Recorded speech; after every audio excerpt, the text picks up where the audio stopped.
29.9.2019. Kakav je to datum? Ne mogu se sjetiti.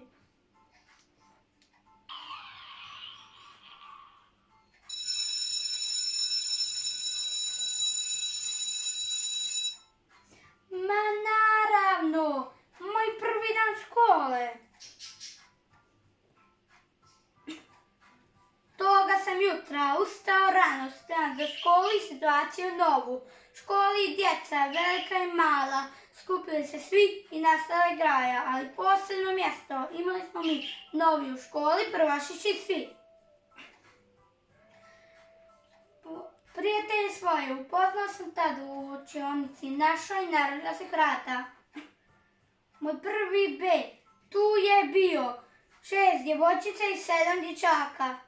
Iva, Tonka, Sara, Ana, Lana, Ema, Ivan, Dorijan, Ivano, Hasan, Gabriel, Emanuel i ja.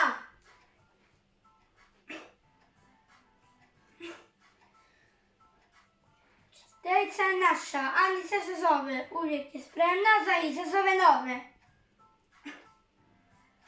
Nismo znali ništa, sad znamo svašta, čitati i pisati, oduzimati i zbrajati. Malo nas je razdvojila, jedna boja čuna, bez školskih skupa, škola je apsurdna. Ali složni smo bili, samo se prilagodili, u školom na trećem nastavili se boriti.